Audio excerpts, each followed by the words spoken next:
Estamos de volta com mais uma edição do Vivência nessa sexta temporada. Você que tem nos acompanhado no canal, não se esqueça de se inscrever, de nos dar uma força. Curta, né?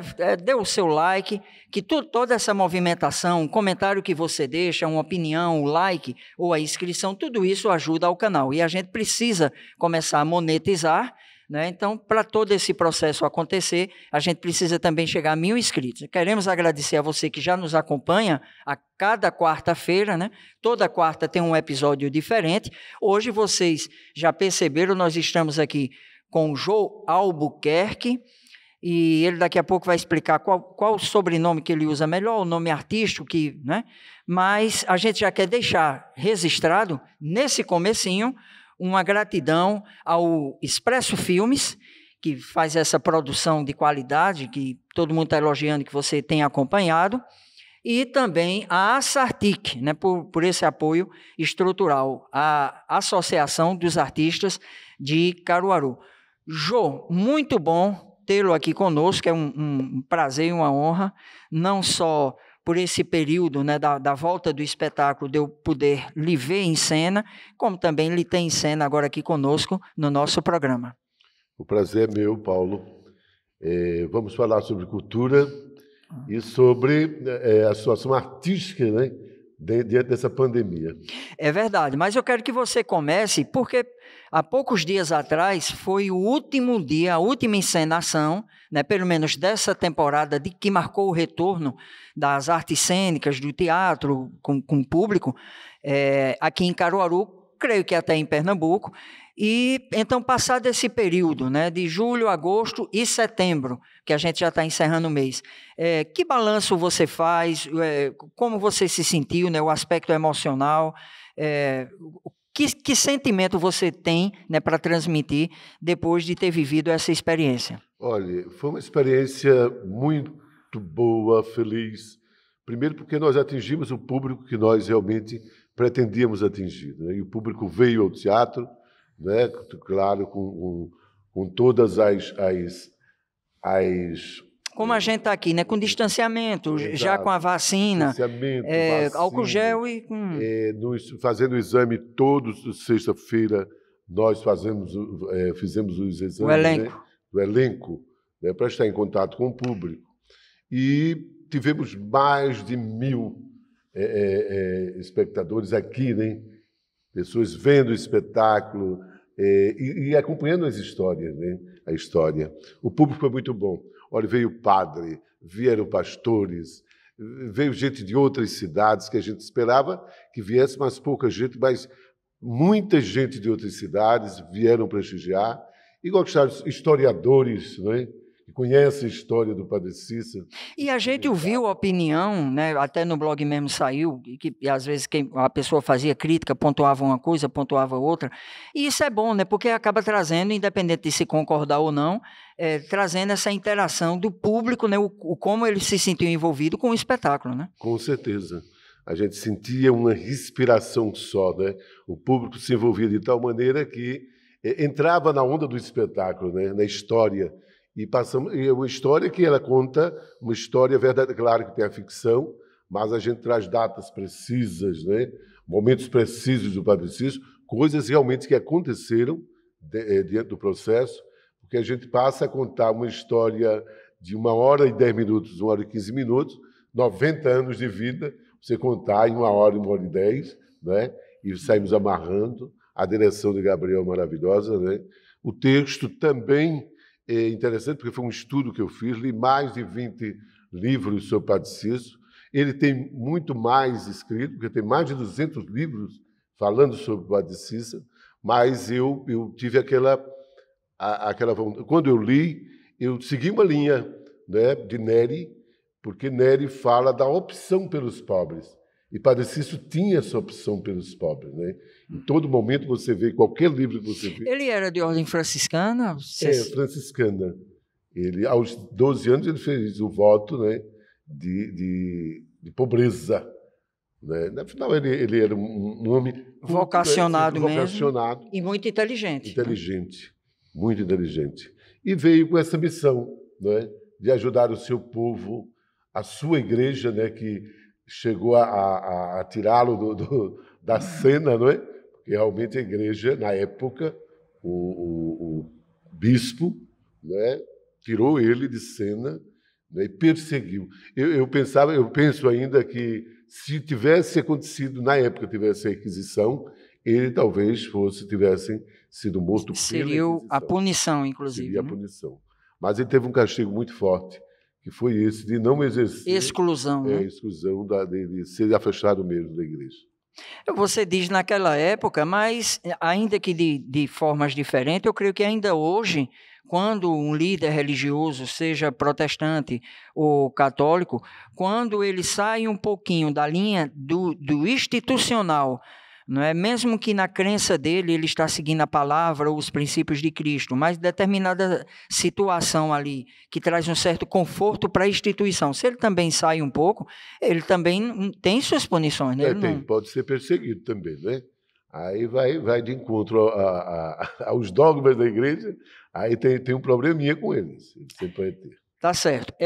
Eu queria agora que você puxasse a sua memória para o dia 20 de julho, porque, inclusive, foi o dia da pré-estreia, não é isso? A estreia... Foi o dia da estreia para os convidados, né? E então, porque aí depois é que houve a estreia para o público, mas para o público a partir de qualquer forma, dia 20 de julho foi o dia que vocês experimentaram esse contato com o público, mesmo que reduzido, porque na estreia que deu mais, por ser o contato com o público maior, né? Isso foi convidados. E essa data do dia 20 teve essa coincidência também relacionada ao Padre Cícero, né? Então, como é que o João Albuquerque estava nesse dia, né? Quando ele viu, no momento de começar, a sensação que você teve naquele momento, a emoção?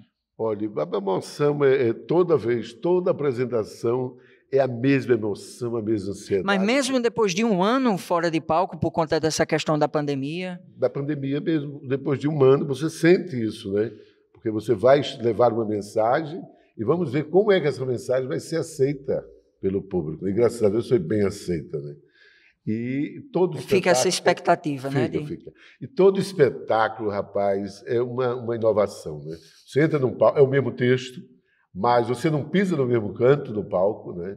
Dia seguinte já é um outro momento, você está ali e tem que estar afiado, né? E afiado com o elenco. A plateia, por mais que ela se harmonize, sempre tem essa questão também de ser um público diferente, né? Com certeza, público diferente e que participa, né? Porque no final eles cantam, eles entram, né, cantando, né?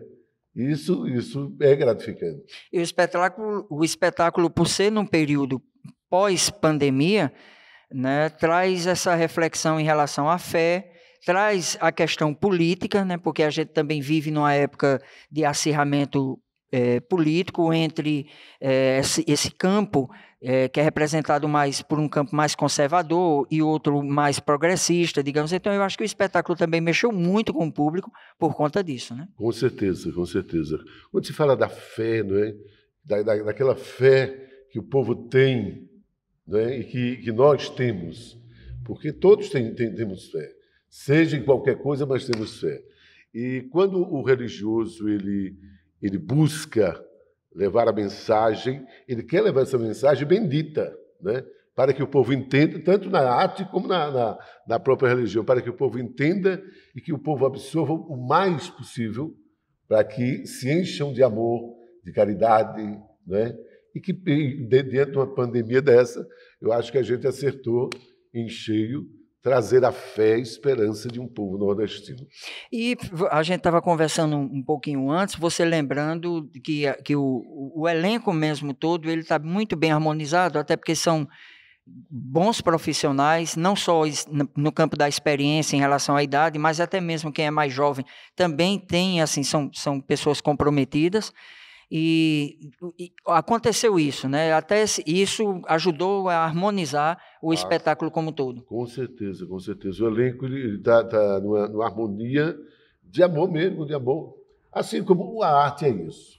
Eu acho que a arte ela vem mais para juntar, né? Para agregar, para se entrosarem, porque o artista ele é um mensageiro de paz, de amor, de fé. e de levar essa história ao público. Não só essa, mas todas as histórias desde a época do teatro, né, que surgiu o teatro. E há detalhes impressionantes, por exemplo, não só a questão da música, né, como você disse, porque a música marca quem está assistindo, porque ele traz à memória dele cânticos, músicas que ele também, numa ou noutra situação, cantou ou canta, e o trato, assim, eu achei fora de série, porque, por exemplo, num determinado momento, eu fiquei um pouco preocupado se não poderia ser um princípio de incêndio ou um curto, com a fumacinha que foi vista ali tenuamente numa determinada área, né, quem não assistiu, imagine aí, mas na realidade faz parte da cenografia esse fogão, que onde o fogo ele é real, né? É real. O fogo é feito 1 hora antes do espetáculo, né? É feito atrás aí do teatro, Também com todos os cuidados, não é que... Todos os cuidados. Temos candeeiros, 5 candeeiros em cena, né? Porque o fogo ele dá uma vida, né? Ele traz isso, né? E até o cozinhar no mesmo tempo, tanto o café ou a... Sente o cheiro, tem muita gente que sente, quem sente mais... Quem está mais próximo. Mais próximo sente o aroma, cheiro, né? O aroma do café, do feijão cozinhando. E isso traz a época mesmo, né? Que era mexe com todos os sentidos. E para encerrar essa parte agora, a gente está próximo do final do primeiro bloco. Teve um momento também assim de interação com o público que você também falou para mim, né, que eu acho que é interessante também para o público ver como se cria nessa interação em quem está assistindo, presenciando e ao mesmo tempo mostra o quanto ele estava concentrado no que estava acontecendo, né?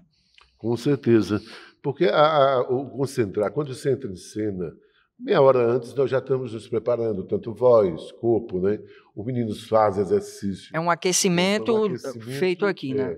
E depois a gente entra no silêncio, 10 minutos antes, para entrar em cena. Então a gente entra nessa viagem, embarca, é 1h30 só ligados em me levar mensagem. Vocês chegaram a viver, por parte da plateia, alguma situação desconfortável, ou às vezes algum engraçadinho, ou alguma coisa assim que durante esse período marcou na lembrança? Não, nenhum. Foram momentos em que o público, eu sentia o público numa só respiração, o público atento, até as próprias crianças, né? Ligadas na história e acompanhando, não perdendo uma fala, porque realmente os atores teve trabalho de dicção, de voz, e não perde-se nenhuma fala. Houve apenas, eu vi por comentário, né, que 3 senhoras estavam sentadas, e tem uma hora que o padre Cícero ele fala do chá de abacateira que ele toma, não é? É um chá que é medicinal também, natural. E elas pesquisaram na hora e comentavam, olha, o chá é bom, serve para isso. Assim me falaram, eu não vi porque eu estava em cena. E também eu acho que elas fizeram de modo tão discreto, né, lá entre elas, que não deu. Mas é interessante.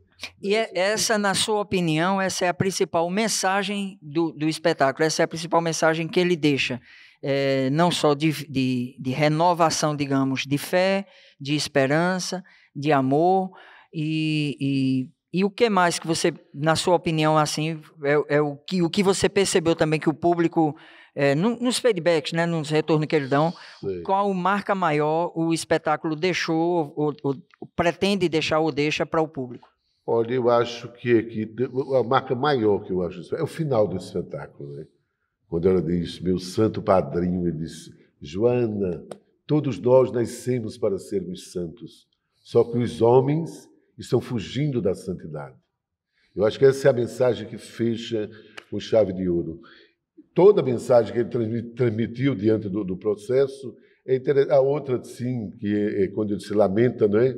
Tudo fica aqui na terra e só nós vamos, não é? E diante disso, os homens perdem isso, não é? Em busca de tantas coisas que não são nada perante a vida futura que virá. Eu sempre tive, quer dizer, sempre não, eu aprendi, né? Mas uma vez que eu aprendi, que eu adquiri, eu procuro exercitar ele, que é assim, a relação que o homem tem com Deus, que é vertical, ela se completa com a ação no mundo, né? Que é horizontal. Se ela não se completar, alguma coisa está errada aí nesse relacionamento. E isso também é fruto de uma desinformação, né? Ou de uma deformação, digamos, de achar que Deus é um ser maior e a gente inferior, ou o padre, ou o pastor, ou o líder que se destaca. E aí a gente acaba como se fosse se livrando dessa responsabilidade de viver aquilo que o Cristo ensinou no nosso dia a dia, né? Viver a fraternidade, viver a prática do bem, evitar injustiça, coisas assim. A gente vai para um breve intervalo, daqui a pouquinho a gente volta e a gente vai se aprofundar mais em outras questões, inclusive do campo da cultura e da política pública de cultura, aqui em Caruaru.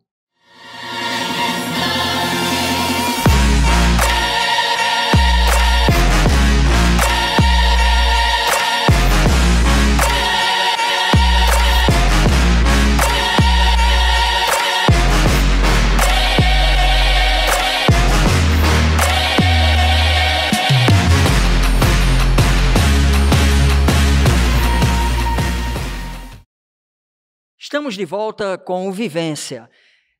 Hoje estamos recebendo aqui o João Cavalcante ou Albuquerque? Albuquerque. Mas você tem o Cavalcante no seu nome, mais o nome artístico, mas são 60 anos, né? Inclusive 61, porque 60 foi 2020, 60 anos de vida e mais aí umas 4 décadas de teatro, 30, mais de 40.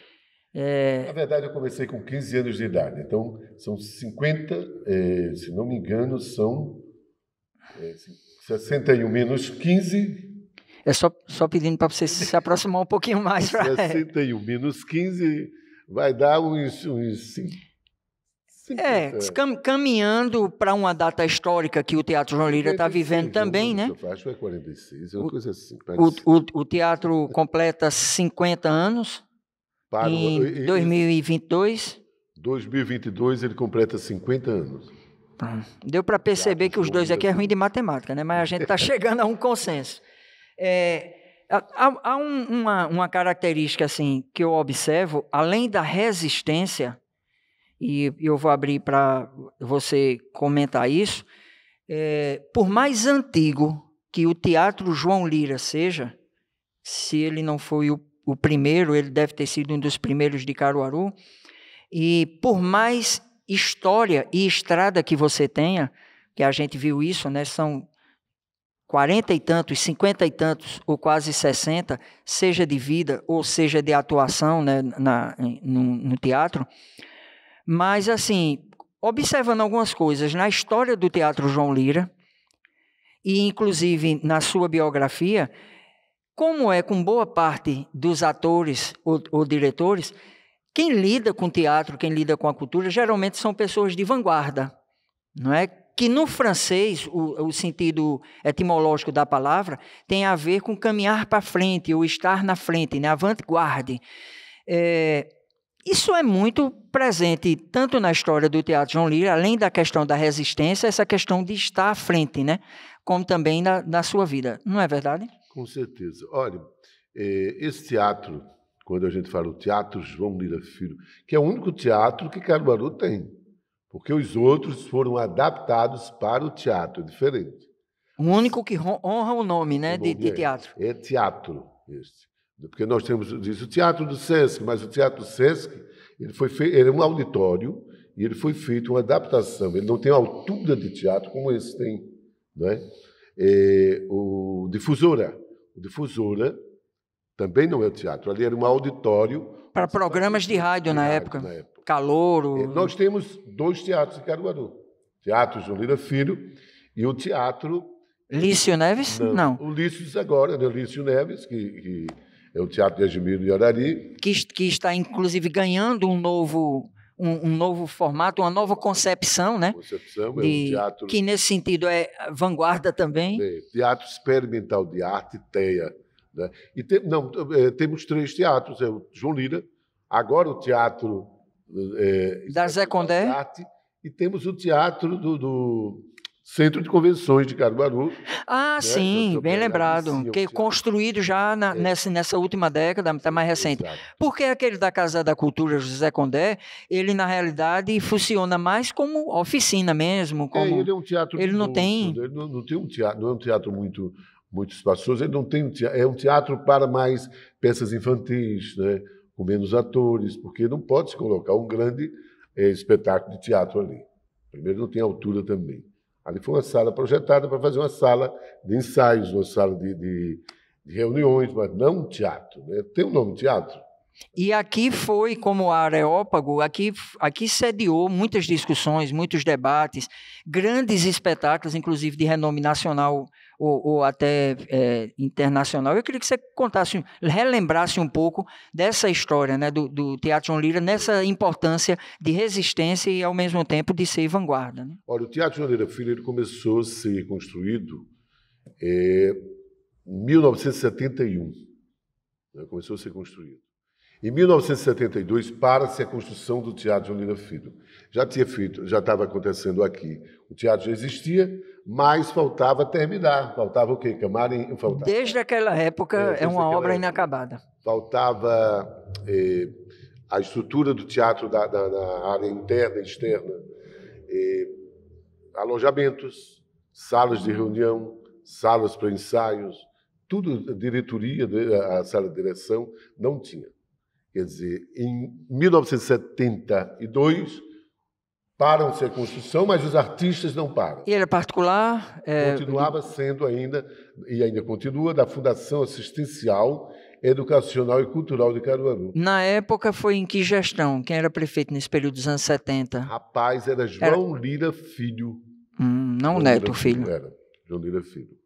Mas a Fundação Assistencial recebia uma verba do federal, porque todas as associações da época recebiam, mas em 1972 essa verba foi cortada. Então os artistas não pararam, disse, não, vamos assumir. Aí entraram, não tinha nem cadeira o teatro, era no cimento mesmo. Porque esse aqui é um teatro semi-arena, com 186 cadeiras agora, né? Nós temos, e é um teatro semi-arena. Quer dizer, ele porta, realmente é um teatro de espaço pequeno, mas aconchegante, né?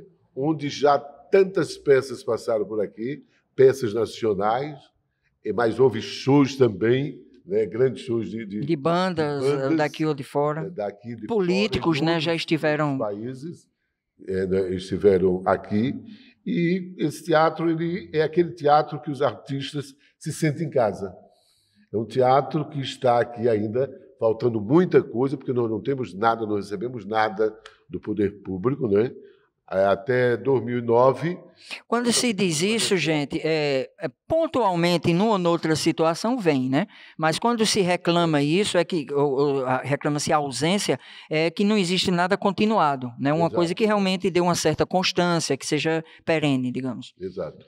E tínhamos um convênio com a prefeitura, mas esse convênio, em 2009, com o prefeito Zé Queiroz, assim como em todos os colégios, entidades aí, foi tirado a vigilância, o daqui também foi, né? Depois foi tirado o pessoal da limpeza. Quer dizer, acabamos o convênio com a prefeitura, até hoje não conseguimos convênio, renovar um convênio que foi fundamental, que foi na época da gestão de Antônio Geraldo, né? Mas depois não tivemos com nenhum governo. E atualmente também não. Às vezes, quando solicitamos, vem uma ajuda, né? Assim, vem uma pessoa consertar o telhado, vem olhar o teatro, mas não temos convênio nenhum diretamente com o poder público.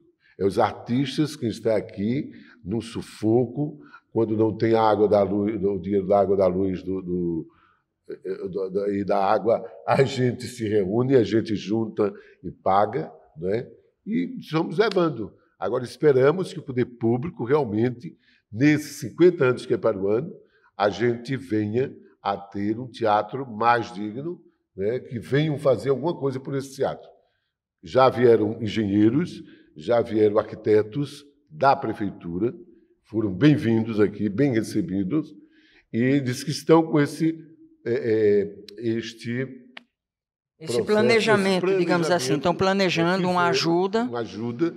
E nós temos uma ajuda mais densa, né? Uma coisa mais... Exato. E nós temos uma comissão também de jovens interessados, tem arquitetos, tem engenheiros, querendo também ajudar. Então, a gente está em busca disso. E quem puder ajudar esse teatro, ajuda a população de Caruaru, sabe que esse teatro é valioso no sentido de que daqui a cultura realmente se expande para o país. Em relação à Sartic, essa retomada de atividades, como é que está a questão dos sócios? Devagarinho, isso também está sendo retomado? Olha, está sendo retomado. Reuniões ainda não estamos fazendo presencial, né? Paramos mesmo. Mas a gente vai retomar agora presencial, hoje eu vou colocar. Os artistas que temos, os sócios, né, que estão aí, vai ser convidados todos também a participarem, voltarem a participar, e a gente vai entrar em campo mesmo para fazer... Se tudo continuar do jeito que está se encaminhando, né, assim, melhorando essas condições em relação à pandemia, essa é a tendência, né, também da entidade voltar com todo vigor como antes. Com certeza. Precisamos muito fazer isso, né? Fomos o pioneiro, agora voltando com o teatro, né?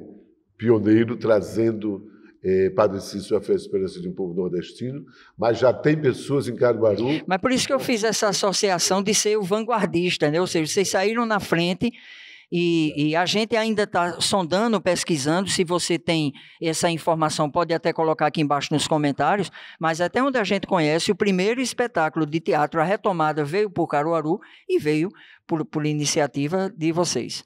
Exato. Mas tem grupos já se movimentando, já ensaiando, né? E grupos de música. Já essa retomada está sendo, talvez até pelo incentivo, né? E está sendo retomada. Está sendo retomada, graças a Deus, vamos dar continuidade. Ok. Jô, eu queria que você também expressasse a sua opinião sobre o seguinte.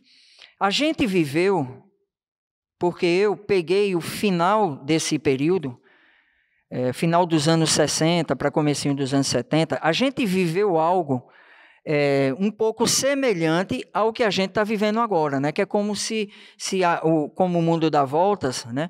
É como se a gente estivesse vendo de novo um filme que a gente já sofreu e já sentiu na pele há determinadas décadas atrás. Qual é a sua expectativa? Você acha que o país, nessa projeção que a gente tem, a tendência é ultrapassar nos próximos anos essa fase, ou você ainda não consegue enxergar esse horizonte para o setor não só cultural, artístico, mas para a sociedade de um modo geral? Qual é a sua expectativa para o campo das artes e da cultura em relação a esse momento que o país está vivendo? Rapaz, Paulo, eu tenho esperanças, né? Mas a expectativa ainda não está tão animadora quanto deveria estar. Mas eu tenho esperança, porque o nosso povo é um povo forte, é um povo que gosta de arte, né? Apesar de que os governos, né, eles se intimidam muito. Primeiro porque quem faz arte leva uma mensagem forte, e essa mensagem é de denúncia, essa mensagem é para que se abra o olho, e quanto mais o povo alheio à situação, melhor para os políticos. Então é preciso que nós, artistas, nós, o povo em geral, tome essa consciência e lutemos pelos nossos direitos e buscando realmente fazer com que aconteça. A cultura precisa, ela está ainda adormecida, mas precisa despertar mesmo.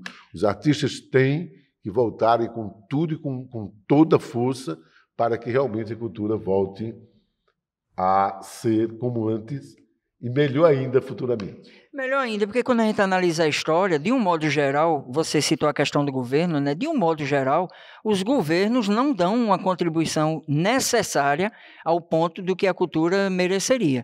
Não é? A gente lembra que mesmo no regime militar existia algo para a cultura, você até lembrou dessas verbas que vinham periodicamente, mas ainda um controle maior em relação à expressão, né, porque a gente era tolhido na hora de cantar ou de determinados espetáculos sofriam censura, então existia uma determinada ajuda, mas com o viés de apadrinhamento se você correspondesse àquilo que aquele governo esperava, digamos, com patrulhamento, com Passado esse período, mesmo os governos tidos como mais progressistas, também não chegou ainda no que deveria chegar, né? Ou seja, a gente não tem uma política pública de cultura como existe no SUS, por exemplo, de uma distribuição melhor de verba, mesmo com o Sistema Nacional de Cultura, né, mesmo depois dessa era de Lula, que houve uma certa melhora a partir de Gilberto Gil, tudo, mesmo assim, ainda não foi o tratamento que a cultura mereceria. Com certeza, com certeza. Olha, quando o período de ditadura, a gente sentiu na pele isso, né? Já se fazendo teatro, em 1975, se não me engano, foi o AI-5, né? Ali foi forte, porque a censura, ela entrava nos teatros.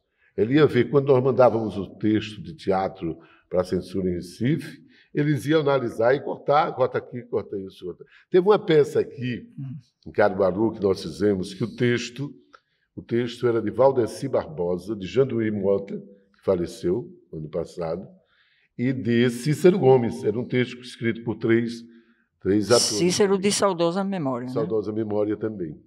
E nós fizemos essa peça, era 15 atores em cena, e o nome da peça passou a ser, na época, por falta de título, ficou sem título. Interessante, né? Era novo perfil. Mas quando a censura pegou, cortou, a primeira coisa que cortou foi o título. Isso não vai entrar, novo perfil. E dentro do texto cortou algumas falas, que a gente tirou, mas depois que a censura assistiu, a gente voltou tudo de novo. E o bom dessa época, né, desse período, foi que toda vez que terminava o espetáculo, que a gente abria para a plateia falar, questionar, perguntar, eles perguntavam por que esse título, por falta de... Aí a gente ia explicar. O título foi cortado, que a censura cortou, né? Era quando começava a do Bauê, né, as vaias que eles davam no governo. Mas isso aconteceu aqui em Caruaru, né? Irmos para Campina Grande, chegar em a censura de Pernambuco libera um texto.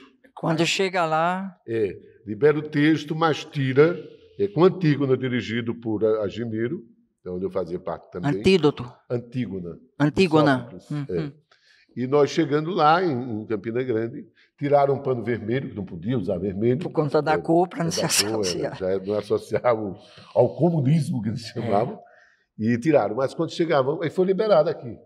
Quando chegamos em Campina Grande, no festival, para apresentar, tudo pronto, o espetáculo começava às 9h em ponto, o festival, né?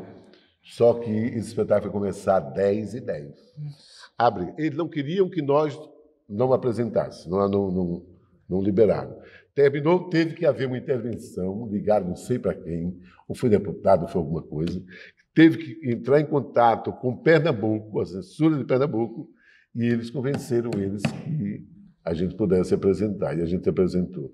Quer dizer, havia essas não, que eu saiba de Caruaru, não houve ninguém preso nessa época, mas em outros estados, em outros movimentos que tinha, que era mais consistente. E quando ele diz isso, é ligado mais a essa questão de grupo de teatro, né? Porque teve pessoas que sofreu uma pressão maior na sociedade, mas nesse campo específico, não. São histórias, né, de quem tem estrada, de quem tem vivência, e que certamente a gente ficasse conversando aqui, teria ainda mais história para se contar. Mas o tempo da gente já está chegando ao fim.